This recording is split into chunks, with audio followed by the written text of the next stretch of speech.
네, 여러분 2강 문제풀이 들어갈 수 있도록 하겠습니다. 네, 1번 볼게요.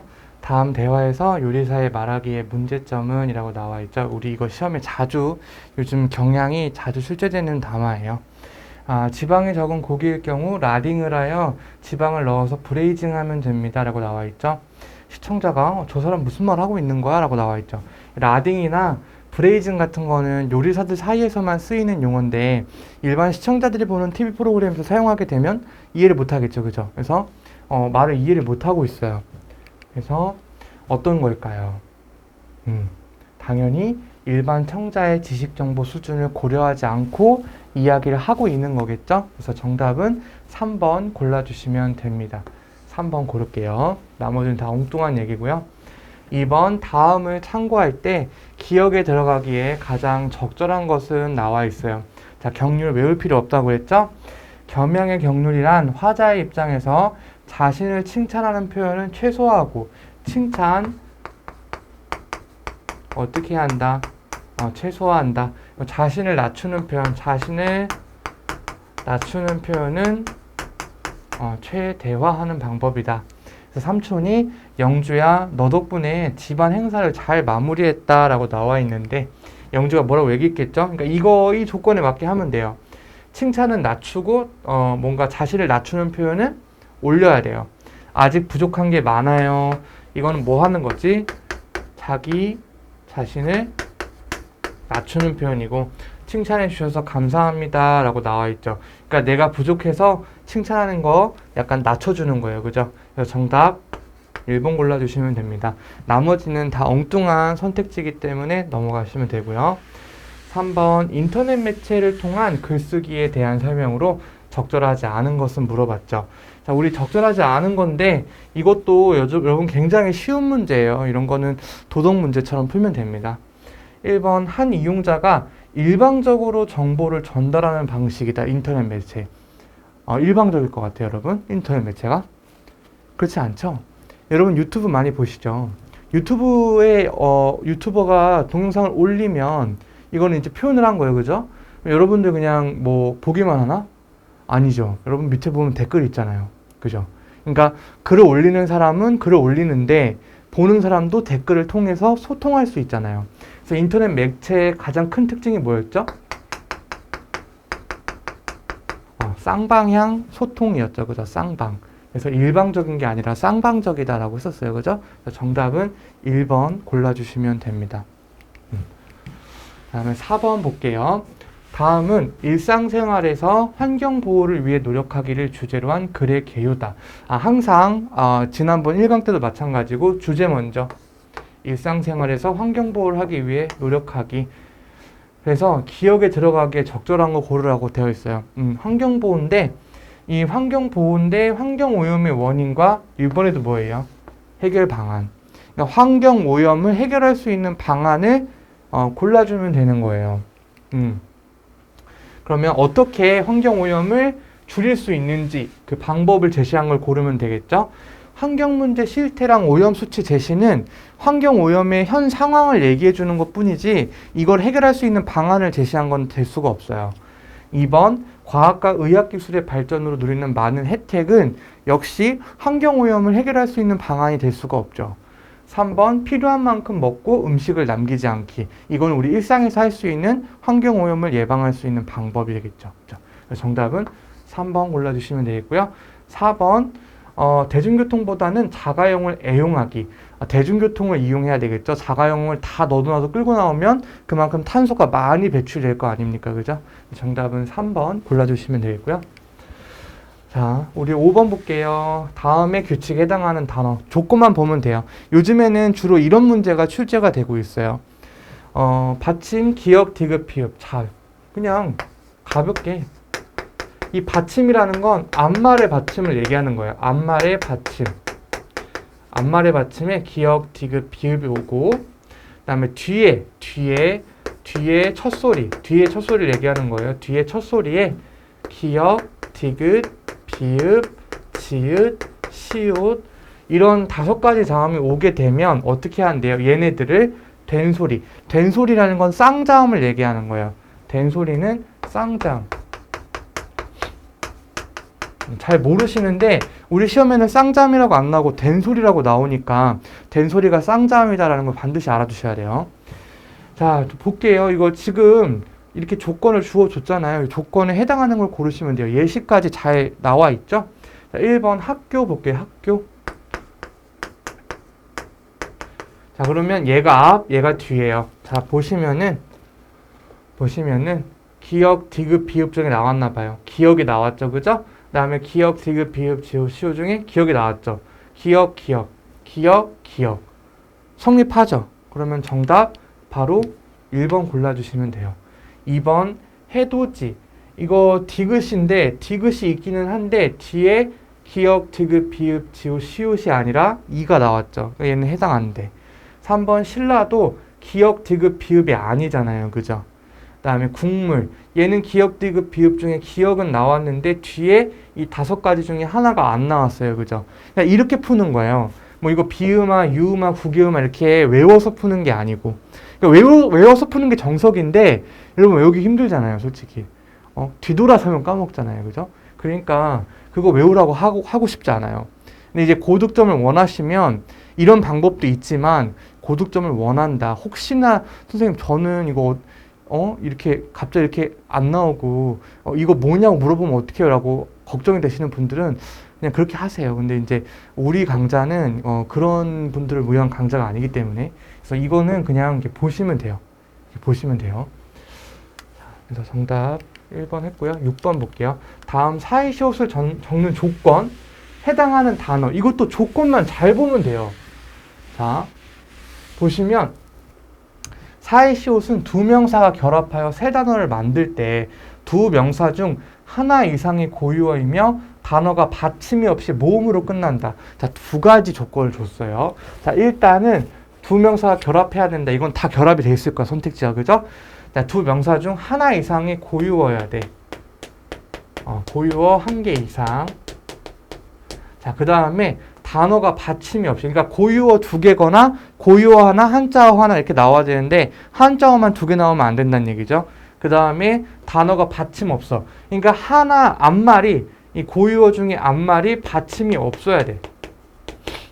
받침이 없어야 되고, 그 다음에 결합한 뒷말의 첫소리. 그러니까 앞에는 받침이 없어야 되고 뒤에는 뭐가 와야 된다는 거예요? 니은이나 미음이 와야 돼 라는 거예요.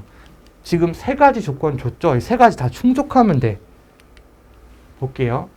잇몸이 시리다 라고 나와 있거든요. 보시면 자, 원래 뭐랑 뭐가 합쳐진 말이더라? 이, 뭐 합쳐진 거죠, 그죠? 자, 이거 고유어, 이거 고유어예요. 고유어 그럼 되네. 그다음에 앞말에 받침 없어. 앞말에 받침 없죠. 근데 뒤에 뭐가 와야 돼? 니은이나 미음 둘 중에 하나 와야 돼. 미음 왔어요. 3개 다 충족하네. 정답 1번이네. 그죠? 1번 골라주면 돼요. 자, 2번 엄마는 만둣국을 끓여주셨다. 자, 만둣국. 자, 고유어죠, 그죠? 해당돼요, 그죠? 그 다음에 앞 받침 없어요, 그죠? 근데 뭐가 없어? 국이죠. 니은이나 미음이 없죠, 그죠? 그럼 얘 안 되네. 그 다음에 그녀는 앞집에 맏며느리. 이건 애초에 뭐가 없어. 애초에 뭐가 있어요? 받침이 있죠, 그죠? 받침이 있잖아. 그러니까 안 되는 거예요. 그 다음에 강아지가 얼음. 얘도 받침이 아예 있죠. 그러니까 안 되는 거예요. 그러니까 앞말에 받침이 없어야 된다고 2번째 조건에 나왔었잖아.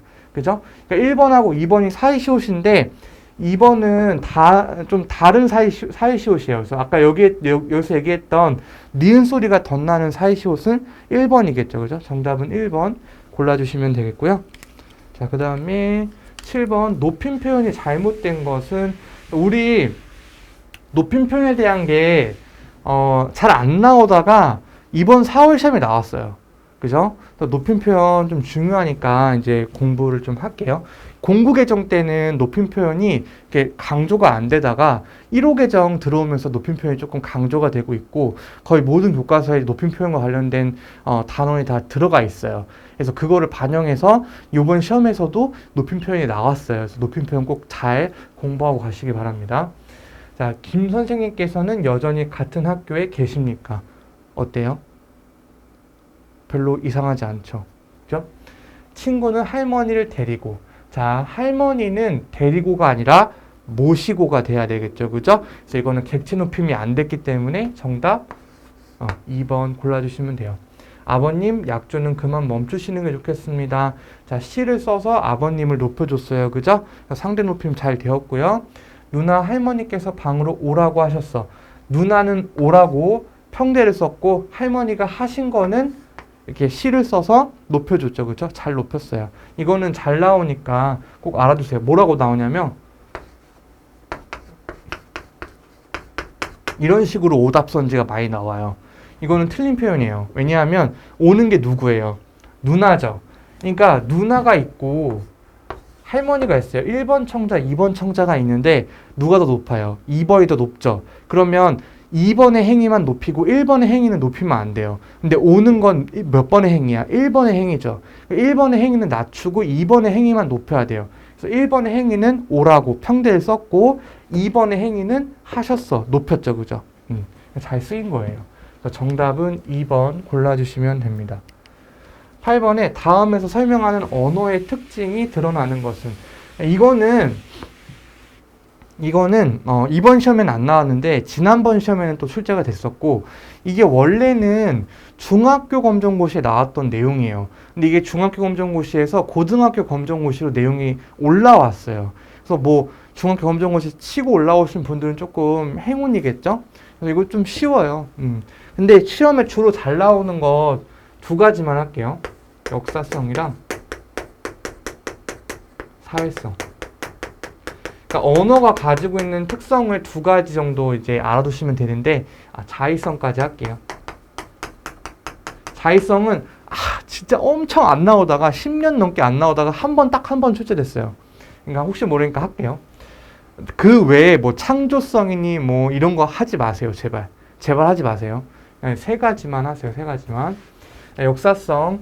그러니까 이것도 핵심어로만 할게요. 그러니까 뭔가 시간이란 말이 나오거나 또는 뭔가 변화 또는 뭐 과거 이런 말 나오면 역사성이에요.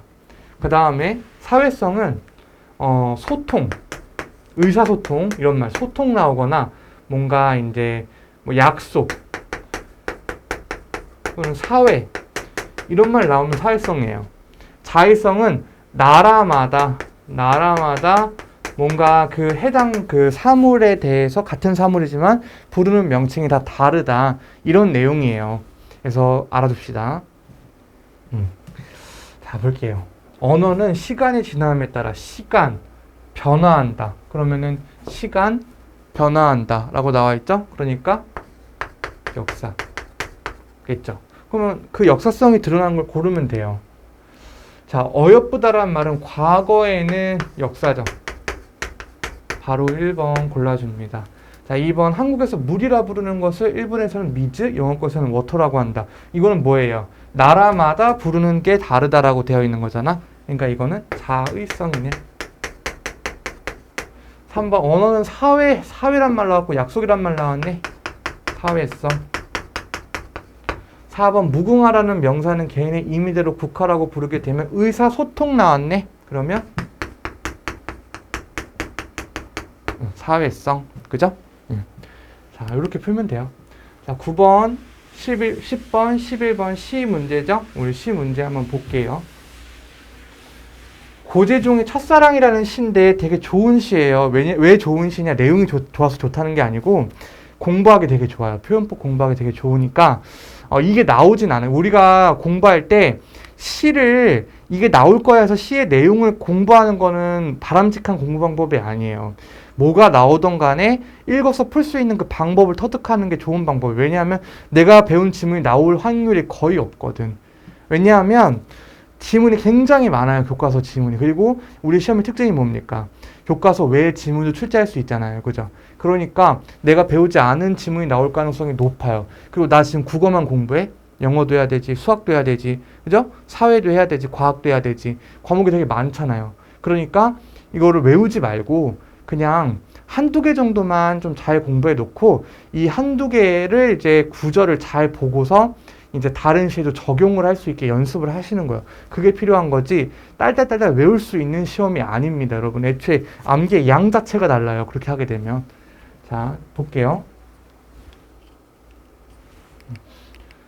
9번 윗글에 대한 설명으로 적절하지 않은 것은 이라고 나와 있죠. 아는 거니까 1번 동일한 시어 반복했다. 자 이거 뭐예요? 직관적으로 볼 수가 있어요. 그죠?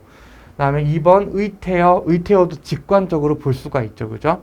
3번 혼잣말 하듯 담담한 태도 그리고 혼잣말 한다.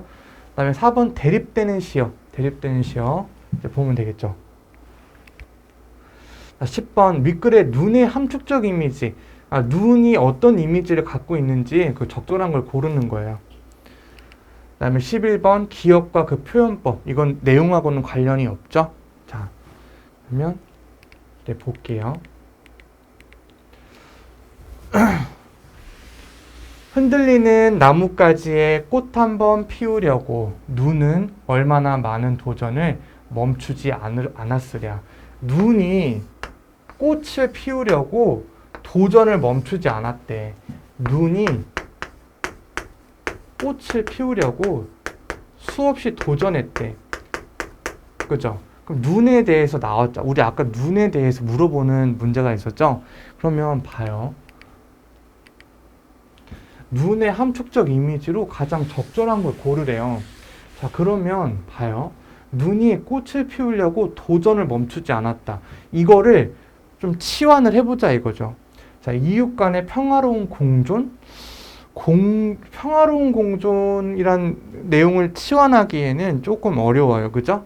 그 다음에 2번 상대방과의 갈등, 뭔가 싸운다는 내용은 안 나와 있어요. 그죠? 3번 사랑을 이루려고 노력하는 존재. 아, 그러면 이 꽃을 만약에 사랑이라는 의미로 해석을 하게 된다면 이게 아다리가 맞아. 그죠? 눈이 사랑을 피우려고 끝없이 도전했어. 이 도전이란 말은 바로 뭐겠어요, 그러면? 노력이란 말로 치환을 할 수가 있겠죠. 눈이 꽃을 피우려고 도전했다는 거는 눈이 사랑을 이루려고 노력했다라는 거죠. 그러니까 치환이 가장 자연스럽게 이루어지는 건 3번이죠. 그죠? 우리 정답은 3번 골라주시면 돼요. 4번 뭐 턱도 없는 얘기고. 예.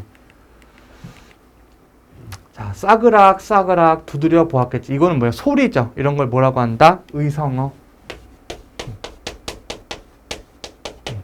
남분분. 자, 남분분. 이거는 춤추는 모양새죠. 이게 뭐예요? 의태어죠. 의태어. 그죠? 미끄러지기. 자, 싸그락, 남분분. 같은 치어가 어떻게 됐어? 2번 반복됐죠. 자, 그러면 우리 여기 나와 있어요. 동일한 시어 반복했어요. 그죠? 그 다음에 의태어 있어요. 그리고 혼잣말 하듯이 담담하게. 남분분, 춤추었겠지. 이거는 뭐예요? 그죠? 담담하게 얘기하는 거죠. 자, 그 다음에 또 볼게요. 미끄러지길 수백 번. 바람 한 자락 불면 휙 날아갈 사랑을 위하여 햇솜 같은 마음을 다 퍼부어준 다음에야 마침내 피워낸 저 황홀 보아라. 봄이면 가지는 그 한 번 된 자리에 세상에서 가장 아름다운 상처를 터뜨린다 라고 나와 있죠. 자, 그러니까 결국에는 이 눈이 꽃을 피우기 위해서 도전하는 어떤 그런 과정을 사랑을 이루기 위해서 노력하는 과정으로 만들어 놓은 거예요. 그죠? 그런데 세상에서 가장 아름다운 상처를 터뜨린다라고 했을 때는 보세요. 아름다운 이란 말과 상처라는 말. 우리 아까 또 나왔었죠. 역설이죠. 모순되잖아. 안 어울려요. 아름답다란 말하고 상처란 말하고 어울리지가 않아요. 자, 그러면 봐요. 모순되는 거. 역설법에 쓰인 걸 고르면 되겠죠? 길이 끝나는 곳에서도 길이 있다. 말이 안 되죠. 길이 끝났는데 길이 있대. 여긴 끝났다고 하는데 여긴 길이 있다고 하죠. 모순되죠? 역설이죠? 정답 1번 골라주시면 돼요. 돌담의 속삭이는 햇발 같이, 뭐뭐같이, 뭐뭐처럼 이런 표현 나오면 지규. 내 몸을 내마저 잊으니 남이 아니 잊으랴, 뭐뭐랴 이렇게 끝나면은 서리. 모든 산맥들이 바다를 연모한다. 산이 바다를 사랑한다는 거죠. 감정이 없는 사물을 사람처럼 표현했기 때문에 이거는 의인이죠. 그죠? 자, 그 다음에 우리 아까 10번 볼게요. 우리가 이제 3번하고 4번 둘 중에 하나를 골라야 되는데 담담한 태도는 맞아요. 남분분 춤추었겠지. 이렇게 담담한 태도는 맞는데 문제는 뭐냐면 혼잣말이라는 거거든요. 혼잣말. 자, 그런데 뭐라고 나와 있어요? 마침내 피워낸 저 황홀을 보아라 라고 얘기하고 있죠. 누군가한테 얘기하는 듯이 얘기한단 말이에요. 이건 혼잣말이라고 보기는 조금 어렵겠죠. 그래서 우리 정답은 3번 골라주시면 돼요. 그리고 대립되는 시어는 굉장히 많아요. 우리 눈은 이제 사랑을 이루려고 하는 존재인데 바람은 어떤 존재예요? 그 눈이 사랑을 이루려고 하는 거를 방해하는 존재가 되겠죠. 그래서 바람 한 자락 불면 휙 날아갈 사랑을 위하여 이렇게 나와 있단 말이에요. 그러니까 눈이 사랑을 이루려고 끝없이 노력하는데 그 눈을 어떻게 하는 존재? 방해하는 존재. 그러니까 바람과 눈이 대립되는 존재가 되겠죠. 그래서 그렇게 보시면 됩니다. 정답은 이제 아까 그거 골라주시면 되고요. 12, 13번 이제 제망매가 향가 문제죠. 우리 지금 현재까지 우리한테 현대 시대까지 전해지는 향가는 총 이제 14수예요. 14수. 주로 신라 시대 향가가 우리 교과서에는 많이 출제가 되고 있고, 이 제망매가는 바로 직전 시험 이번 4월 시험에 출제가 됐어요. 참고서가 굉장히 적중률이 높죠. 네. 하여튼 이제 보겠습니다. 문제도 거의 비슷하게 나왔어요. 볼게요. 12번 윗글에 대한 설명으로 적절한 것은 19채. 이번 시험에도 19채라는 표현이 나왔죠. 그죠? 19채. 그러니까 4구채, 8구채, 19채 이렇게 나오거든요. 뭐 4구채, 서동요 이런 거. 19채라는 건 뭐냐면 10줄이라는 뜻이에요. 이건 직관적으로 셀 수가 있죠. 봐요. 하나, 둘, 셋, 넷, 다여, 일곱, 여덟, 아홉, 열. 10줄이죠. 그죠? 19채 맞네? 그런데 적절한 거네? 그럼 정답 1번 골라주시면 되겠죠. 너무 쉽네, 이 문제는. 13번 밑줄 친 기역부터 리을 중에서 다음에 설명에 해당하는 것은 이라고 나와 있죠. 자, 혈육을 이룬 슬픔. 그러니까 이 시가 남매를 잃어버렸잖아요. 같은 형제를 잃어버린 슬픔을 노래한 시거든요. 근데 이제 이 부분이 드러나는 거, 혈육을 잃었다는 것. 즉, 혈육이라는 거, 이 화자랑 청자가 혈육 관계라는 거를 어떻게 알 수 있느냐라는 거예요. 그래서 그걸 보면 되겠죠. 자, 볼게요. 2번. 이거 설명해 드릴게요.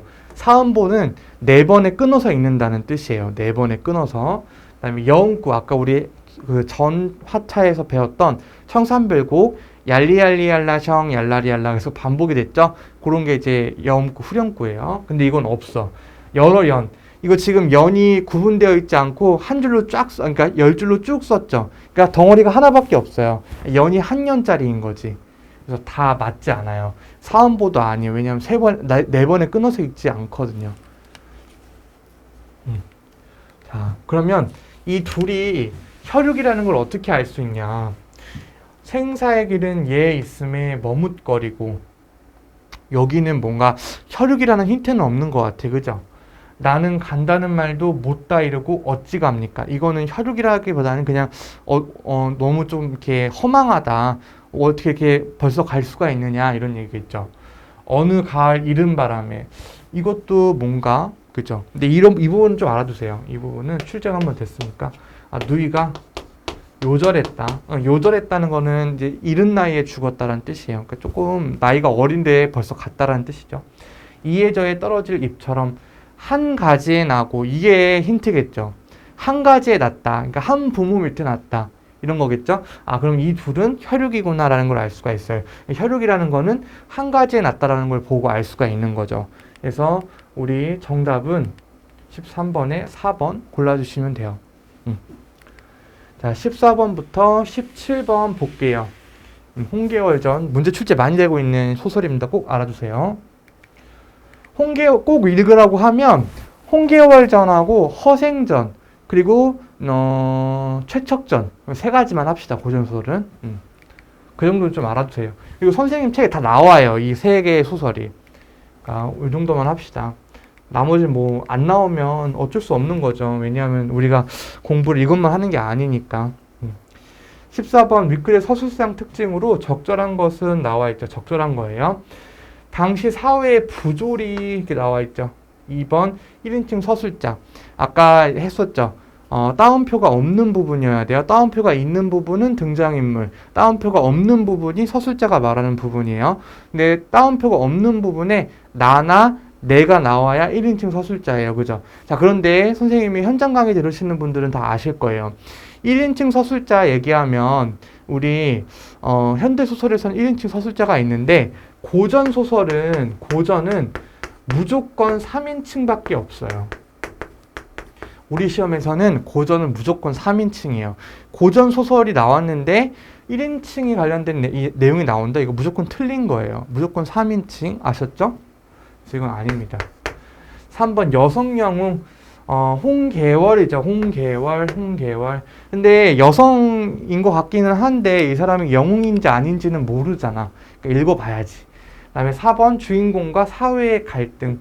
뭔가 그런 게 있는지 보면 되겠죠? 15번 윗글의 내용과 일치하지 않는 거. 홍원수는 위기에 처한 보국을 구했다. 밑줄 쳐볼게요. 2번 전쟁이 나자 천재는 마지못해 편국을 급히 불렀다. 그리고 마지못해라는 표현도 밑줄 쳐볼게요. 3번 보국은 계월의 명령을 기쁘게 받았다. 기쁘게 받았다. 밑줄 쳐보고 4번 계월은 자신이 여성으로 태어난 것을 한탄한다. 여기 나와요. 그죠? 계월이 여성이구나. 그죠? 태어난 것을 한탄한다. 여자로 태어난 게 좀 싫다. 이런 부분이 나오면 되겠고, 가상황 어울리는 거, 이거 사자성어 문제죠? 이거는 이제 거기 부분을 보면 돼요. 표식 문제니까. 17번 기억부터 리을 중 가리키는 대상. 이거 되게 많이 나오고 있는 유형이에요. 이거는 앞뒤 문맥을 보고서 이제 기억부터 리을에 지칭하는 대상의 인물을 하나하나 보면 되겠죠. 자, 이제 볼게요.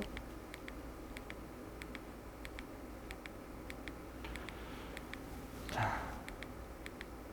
앞부분의 줄거리. 여공이 물에 떠내려가는 개월을 구해내어 편곡이라는 이름을 지어주고, 개월이가 물에 떠내려가는데 여공이 걔를 구해줬고, 그 구해준 다음에 개월이를 뭐라고 불렀대? 편곡이라고 불렀대. 그러면 개월과 편곡은 같은 인물이구나.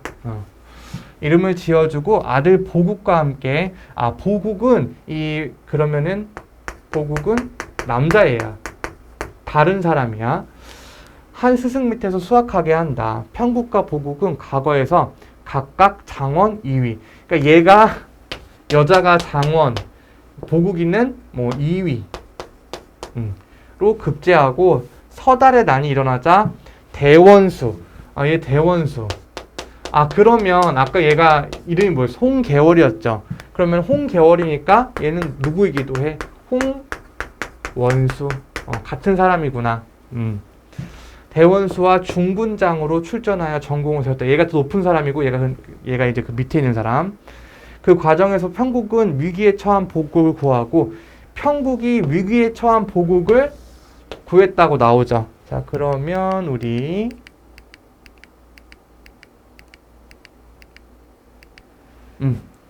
홍원수는, 그러니까 편국은 홍원수잖아. 그죠? 위기에 처한 보국을 구했다. 맞죠? 그죠? 맞아요. 자, 부모를 만났으나 여자임이 밝혀져 보국과 혼인하게 되면서 뭐 했어? 그럼 얘네들 혼인했어. 그럼 얘네 무슨 사이? 부부 사이.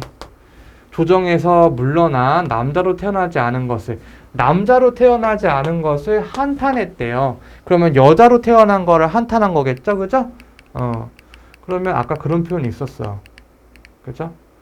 여성으로 태어난 것을 한탄한다. 맞죠? 그럼 1번 지우고 4번 지워야겠죠. 정답은 2번 아니면 3번이에요. 그죠? 자.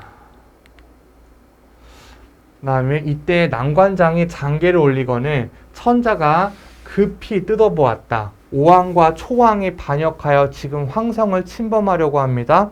오왕은 구덕지로 대원수를 삼고 초왕은 장민길로 선봉을 삼아 장수 1000여 명과 군사 10만을 거느리고 쳐들어왔습니다.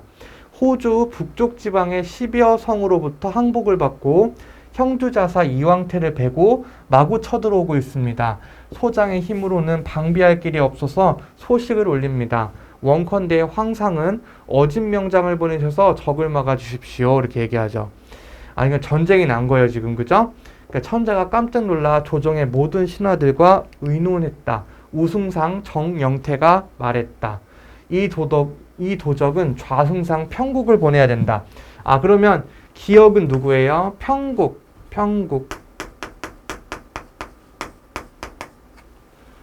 급히 평국을 부르십시오라고 얘기하죠. 천자가 듣고 지그시 생각하다가 말했다. 평국이 전일에는 세상에 나왔기에 불렀지만 지금은 규중에 머물러 있는 여자인지라 차마 불러낼 수 없도다. 그러니까 천자는 전쟁이 났지만 평국이를 여자라서 못 부르겠대죠. 그래서 어찌 여자를 전쟁터로 보내리오? 모든 신하가 이제 얘기를 했어요. 평국이 지금 규중에 있으나 이름이 조야에 있고 또한 장록을 거두지 않았어요. 장록은 벼슬이에요. 그 벼슬을 거두지 않았으니 어찌 규중에 있다 하여 꺼리겠습니까? 천자가 어떻게 했대요? 마지못해서 급히 평국을 불러 했대. 처음엔 싫었는데 신하들이 부르라고 하니까 마지못해 급히 평국을 불러냈대요. 자, 그러면 우리 아까 그런 부분 있었죠? 1번 아까 맞았고 4번 맞았는데 2번도 전쟁이 나자 천자는 마지못해 평국을 급히 불렀다라고 나와 있죠? 얘도 맞아요. 그죠? 1번, 2번, 4번 다 맞는 거니까 정답 1차지 않는 거는 3번 골라주시면 되겠죠? 자, 볼게요. 그러면 이 지금 전쟁이 나서 나라가 위기에 처했는데 여자인 개월이, 그러니까 즉 평국이 홍원수를 갖다가 좀 부르겠다는 거죠, 그죠? 그래서 이제 불렀어요. 이때 평국이 규중에서 홀로 지내면서 날마다 시녀들과 장기와 바둑으로 세월을 보내고 있었다. 사관이 와서 천자가 부르는 명령을 전하자 평국이 깜짝 놀라 급히 여자 옷을 벗고 조복으로 갈아입은 후에 사관을 따라 들어가 천자 앞에 엎드렸다. 천자가 매우 기뻐하며 말했다. 내가 규중에 머문 후로는 오래 보지 못하여 밤낮으로 보고 싶더니 이제 경을 보니 매우 기쁘도다. 내가 덕이 없어 지금 오나라와 초나라 양국이 반역하여 호주 북쪽 지방을 쳐서 항복을 받고 남관을 해치고 황성을 침범한다고 하니 경은 나라와 조정을 편하게 지키도록 하라. 평국이 엎드려 아뢰었다. 신첩이 외람되게 폐하를 속이고 높은 공우 장록을 영화롭게 지내기가 황공합니다. 신첩의 죄를 용서하시고 이처럼 사랑하시니 신첩이 비록 어리석으나 힘을 다해 성은을 10,000분의 1이나 갚고자 합니다. 폐하는 근심치 마십시오. 천자가 매우 기뻐하며 즉시 천병만마를 뽑아 모으도록 했다. 삼남원의 진을 치고 원수가, 그러니까 원수, 홍원수죠, 그죠? 얘 평국이잖아, 그죠? 결국에는 같은 인물이네, 그죠? 그러니까 얘네 같은 인물. 신이 붓을 잡아 보국에게 전령하기를 적병이 급하니 중군은 누구였어요? 보국이었죠? 급히 대령하여 군령을 어기지 말라 했거늘 보국이 전령을 보고 분함을 이기지 못하여 부모께 여쭈었다. 개월이 이렇게 나와야죠. 그러면은 개월도 누구예요? 평국이죠, 그죠? 그럼 디귿까지 같은 사람이네. 그럼 기역, 니은, 디귿은 같은 사람이니까 우리 자동적으로 마지막 문제의 정답은 4번이 되겠죠, 그죠? 얘네 셋 다 같은 사람이니까.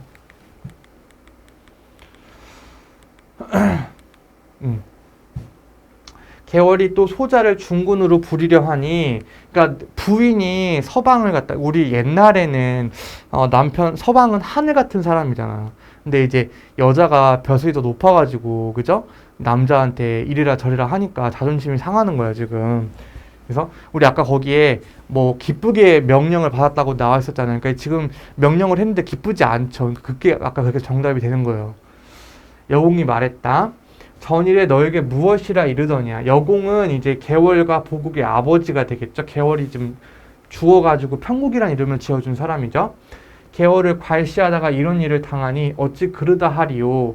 그러니까 너가 계월이를 괄시하다가 이런 일을 당하는 거 아니냐. 그러니까 결국에는 이게 다 네 탓이다. 네가 이렇게 까불다가 이렇게 되는 거야 라는 거죠. 그러면은 이 상황에 맞는 사자성어는 뭐가 있을까요? 자업자득이죠. 그죠? 너가 계월이를 괄시하다가 이렇게 무시를 당하는 거다. 그러니까 네가 잘못해서 이렇게 다 뿌린 대로 걷는 거야 라는 거죠. 자업자득 2번 골라주시면 되겠죠.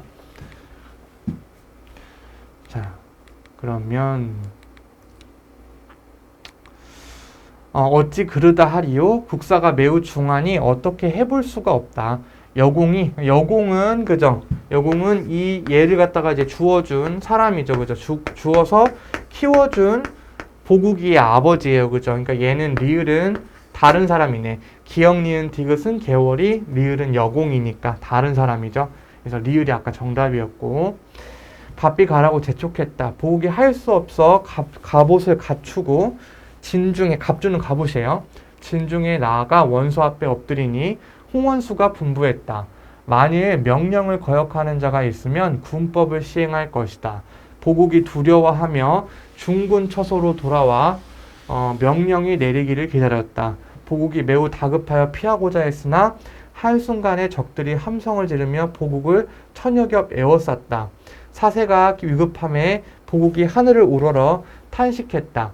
이때 원수가, 이 원수는 홍원수, 즉 계월이를 얘기하죠.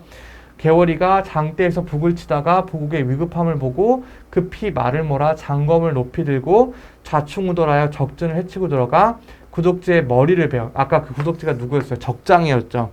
적장의 머리를 베어 들고 보국을 구해낸 후 몸을 날려 적진 속을 헤집고 다녔다. 그러니까 결국에는 이 계월이가 여성 영웅으로서 전쟁에서 활약하는 그런 내용이죠. 그러니까 여성 영웅의 비범함이 나타난다. 즉 3번 골라주시면 되겠죠. 자, 이것도 아까 2번이었잖아요. 그죠? 이 남편인데, 그죠? 아내가 이제 자기보다 벼슬이 높아서 명령 내리는 게 못마땅했었잖아. 근데 이제 기쁘게 받았다고 나와 있었으니까 얘가 정답이죠. 자, 18, 19번 볼게요. 우리 극작품이죠? 자, 우리 극은 정리 한번 할게요. 극은 두 가지가 있어요. 희곡, 시나리오. 희곡은 이제 어떤 거냐면은 둘 다 대본이에요. 기본적으로 대본이에요. 대본인데, 그리고 이제 지시문도 있어요. 그러니까 이제 대사와 이제 지시문으로 되어 있는 대본이에요. 기본적으로. 이거는 이제 둘의 공통점인데 차이점이 조금 있어요. 희곡 같은 경우에는 연극이나 무대극의 대본이에요. 그런데 시나리오는 영화나 드라마의 대본이에요.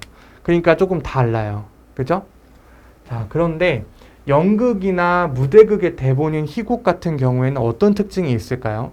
기본적으로는 이 연극이니까 그 무대 안에서 모든 게 다 해결이 돼야 돼요. 그죠? 그러니까 어떤 게 있어? 공간, 그죠? 그리고 시간에 대해서 제약이 있어요. 그런데 우리 드라마만 봐도 장소가 확확 바뀌고 시간이 확확 바뀌죠. 바로 한 10초 전에 낮 컷이었는데 10초 후에는 밤 컷이 되잖아. 그러니까 얘는 또 반면에 공간이나 시간 제약이 없어요. 그러니까 이런 차이가 좀 있어요. 자, 그런데 선생님 이걸 봤을 때 일단은 극은 어떻게 생겼나? 인물의 이름이 나와요. 이름이 나오고 땡땡 이렇게 나와요. 이러면 극이에요. 극은 생김새가 딱 명확하게 되어 있어요. 시나 극은 딱 눈으로 보면 아 이거 시구나 이거 극이구나가 딱 판단이 돼요. 그런데 이거 희곡이야 시나리오 이렇게 한 번 더 꼬아서 문제를 낼 수가 있어요. 그러면 어떻게 되냐? 뭘 보면 되냐면 이거 보면 돼요.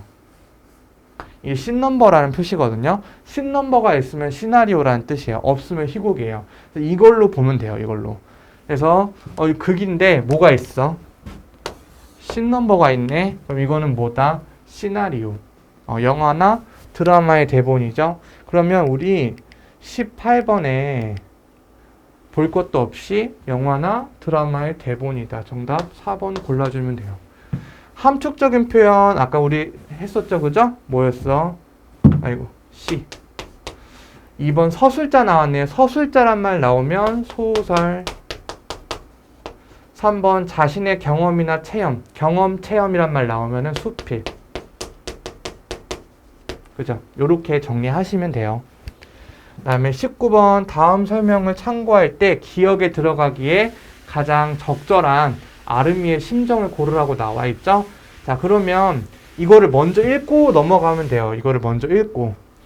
어려운 형편의 젊은 부부 사이에서 태어난 아름이. 약간 집안 형편이 어렵다. 일단 하나의 힌트가 나왔어요. 3살 때 조루증이라는 병에 걸렸는데 이 조루증이 뭐냐면 10세 미만의 노화가 가속화되는 거예요. 그러니까 나이는 어린데 겉모습은 노인인 거지. 그래서 그 조루증 판정을 받아서 병세가 악화돼. 근데 가난한 형편의 조루증까지 앓고 있는데 병세가 더 악화되고 있어. 나이는 16살이에요. 16살인데 TV 프로그램에 이제 출연을 해가지고 사람들에게 얼굴이 알려졌대요. 그래서 후원금을 통해 병원비를 마련했대. 그럼 아름이에 대한 설명이 나왔죠. 아름이 일단 어떤 아이? 16살. 조루증 있고 조금은 가난한 형편. 요 정도 챙겨가지고 가면 돼요. 그래서 기억에 들어갈 부분을 보면 되겠죠. 자, 그럼 봐요. 우리 이제 기억을 들어가면 돼요. 바로 표식 문제니까 거기 보시면 돼요.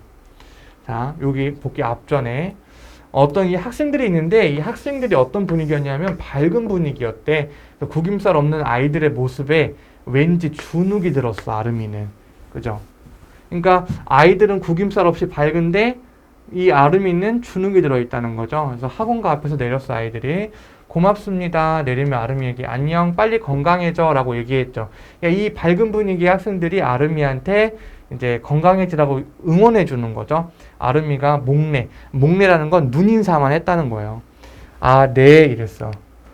대수, 고마워요. 공부들 열심히 하고 3, 4, 5 모여 학원으로 들어가는 자신과 비슷한 또래의 아이들을 보는 아름이의 눈에 뭐가 깃들어 있었다. 자, 봐요. 16살이야. 조루증이야. 병도 악화되고 있어. 근데 또래 아이들이 구김살이 없고 밝아. 그리고 얘네들이 3, 4, 5에 모여서 학원 가요. 같이. 그죠? 그러니까 이 모습을 보면 어떠했을까? 또래 아이로서 같이 학원에 가고 싶지 않았을까요? 그죠? 나도 쟤네들처럼 좀 안 아팠으면, 병이 없었으면 하지 않았을까? 그죠? 그 아이의 심정을 잘 이해를 하면 되겠죠. 그래서 어떤 마음이었을까? 그 아이들이 어땠을까요? 부러웠겠죠. 그죠? 정답은 1번 골라주시면 돼요. 그 아이들이 안타까웠겠어? 아니죠. 지금 자기가 안타깝지. 그립다. 누군가를 좀 보고 싶어 한다는 내용은 없었고, 행복했을까요? 그럼 왜 주눅이 들었겠어? 그죠? 다 아니고 정답은 1번이겠죠. 자, 20번부터 22번 한번 볼게요. 이건 비문학이에요, 벌써. 20번 윗글에 나타난 내용 전개 방식으로 적절한 것은 계속 나오는 게 내용 전개 방식이죠. 자, 1번 상반되는 두 견해가 나오는지 보면 되고요. 2번 결과물이 만들어지는 과정. 그 다음에 3번 저명인사의 말, 저명인사 나오는지 보면 될 거고, 4번 성격이 다른 대상 어떻게 한다? 분류한다 라고 나와 있죠. 21번 윗글에서 글쓴이가 말하고자 하는 바, 아까 우리 1회차에서도 풀었을 때 어떻게 풀었죠? 맨 뒤 보면 돼요. 그죠? 맨 뒤. 그런데 이제 꼭 맨 뒤에 있지는 않다라고 했었죠. 그죠? 그래서 이거 보면 되고요. 그 다음에 22번 윗글과 보기를 참고할 때 기억에 공통적으로 들어가기에 가장 적절한 것. 아까 바로 직전에 아름이 문제도 이거 먼저 보고 풀었죠? 자, 먼저 볼게요. 가장 중요한 것은 사람 간에 발생하는 갈등을 어떻게 극복할 것인가이다. 즉 갈등 당사자인 우리의 태도에 관한 문제인 것이다. 갈등을 부정적으로만 받아들이기보다는 문제 해결과 구성원 성장의 모로 삼는다. 그러니까 갈등이 우리 사이의 어떤 태도에 관한 문제인데 이 갈등이 부정적으로만 받아들이기보다는, 그러니까 갈등이 안 좋은 것만은 아니야. 갈등이 모두 있어. 갈등에 긍정적인 면도 있다는 거죠. 갈등에 긍정적인 면도 있어.